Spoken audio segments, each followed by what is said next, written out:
Welcome to the Histories of Northamptonshire podcast series, and this episode number 36. Recorded on location, each episode tells the story of one of the many and varied objects which are the focus of the exhibition A History of Northamptonshire in 100 Objects. The exhibition runs at the Northampton Museum and Art Gallery between the 20th of September 2025 and February 2026. Selected by local individuals, heritage groups and the museum's own curators, each object tells a different story from the county's past. And so, to our guest for this episode. I'm Peter Waddell. I'm the ex-secretary of Northampton Numismatic Society. Peter, we're talking about an object here which I guess may have a few surprises for people listening to the podcast, because it is a coin. What is this coin? This coin is a hammered penny of William the Conqueror.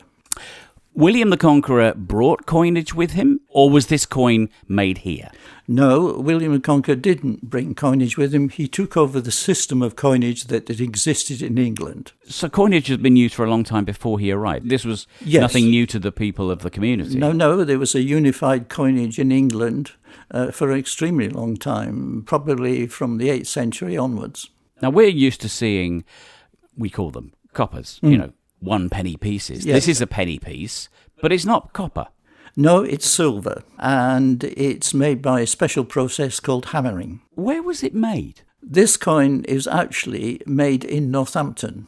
Tell me a little bit more about that. Right, the reverse of the coin has actually got on it the name Saywine, and Saywine is what is classed as the moneyer, the person responsible for making the coin. Now, following that, it says the word mo or on, which means at or the moneyer of, and then you get abbreviated title for Northampton. So this is why we know it came from Northampton. And where would the mint for Northamptonshire have been? Somewhere in the town, because there was more than one moneyer. The monarch, effectively through the Exchequer, gives you the right to make coin. The Exchequer had a workshop which sent out dies to the moneyer for him to use to make the money. Making the money itself, it has a face value. The coin has a face value. Yes. 1 penny. It's silver. Yes. So is this 1 penny's value of silver embossed within the coin? One tends to think so, because they used to trade the coin by weight, so they would be looking at the silver value. Now, the coin itself actually weighs 1.5 grams. It's roughly the same size of a modern new penny.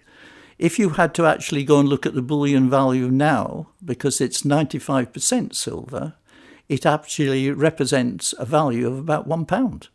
Really? Yes. Well, in modern value terms? Yes.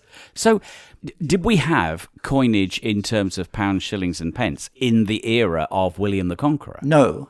Most of the coinage was in pennies. So the process of making the coin itself would have been what? Well, basically you have 2 punches.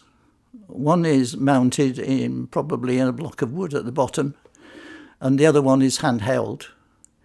And you put a piece of silver, and it could be a silver strip or a round piece that you've already cut out, and you put it on the bottom piece, you put the piece on top, and you hit it with a hammer.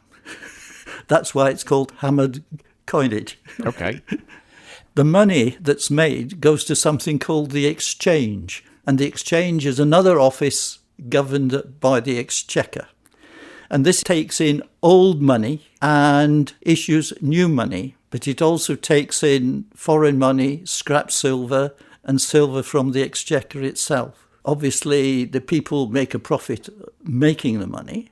You're talking about the intrinsic value of the silver? Yeah. Right. Now, exchanges, and when we talk about the William coinage, what we don't think about is the fact that if the royalty wanted to make money, and I mean for the Exchequer, to bring silver into their coffers, what they used to do was recoin the silver that was around circulation. In doing so, they generated profits effectively for themselves. Every time you take money in and take money out, you don't get the same amount of money back.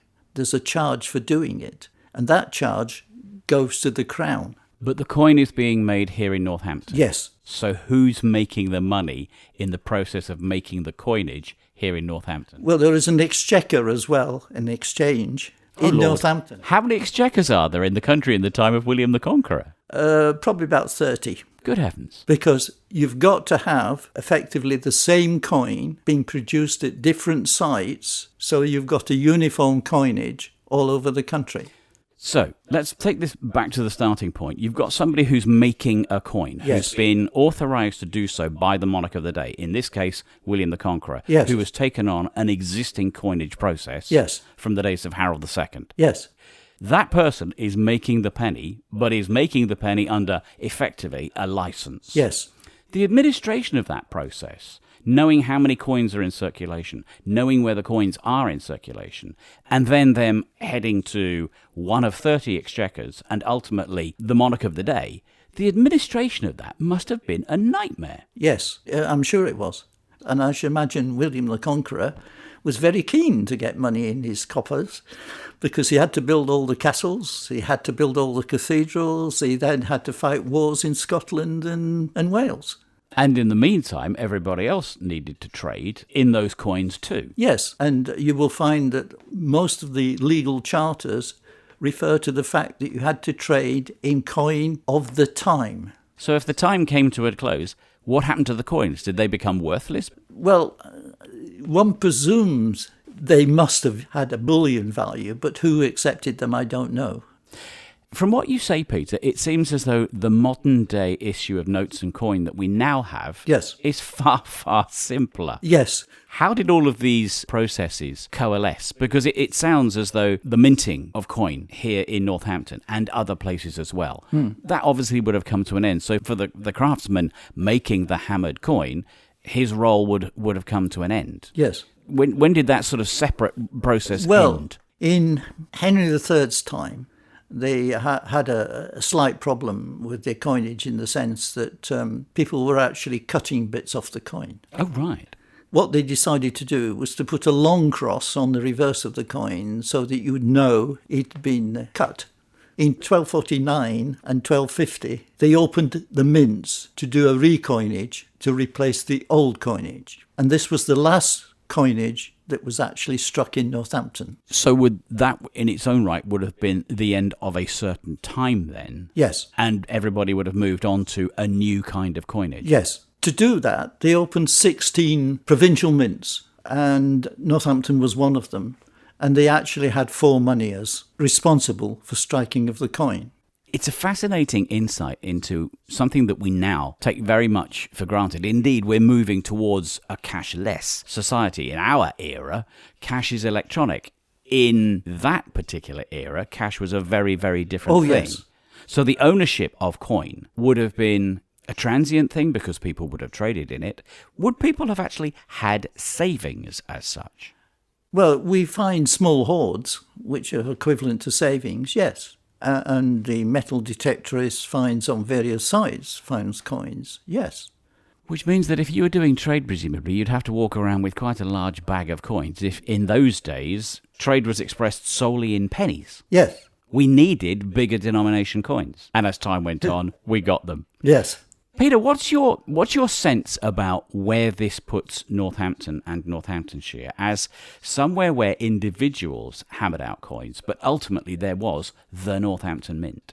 Because it was effectively a royal borough, it got status and it was a commercial centre. And that's why you had the Mint and you had the Exchequer in Northampton over this 250 years. And let nobody forget that there is a lot of trade that is going on in Northampton. Oh, yes. It is an important trading place, built, of course, with the Nen alongside, where a lot of trade would come up and down the line of the river. The big hoards that you tend to find on the continent are probably associated with the wool trade. What happens there, of course, is they come to England, effectively, and they buy the wool, make the cloth, and then come back to England and sell the cloth. Peter, it's a fascinating insight into something that I guess nobody really puts an awful lot of importance on. And yet, when I was coming to record this podcast with you today, I needed to use coins to pay for my parking. And I looked at the coins and thought, I wonder what the origins of those are. You've given us an insight into what the origins were from a very different era. Thank you for doing so. Thank you. Thank you for listening to this Histories of Northamptonshire podcast. If you would like to find out more about the objects or listen to other episodes in the series, go to www.northamptonmuseums.com. Alternatively, you can visit the Northampton Museum and Art Gallery, where you can see the A History of Northamptonshire in 100 Objects exhibition for yourself. The Histories of Northamptonshire project is funded by Arts Council England as part of the National Portfolio Programme.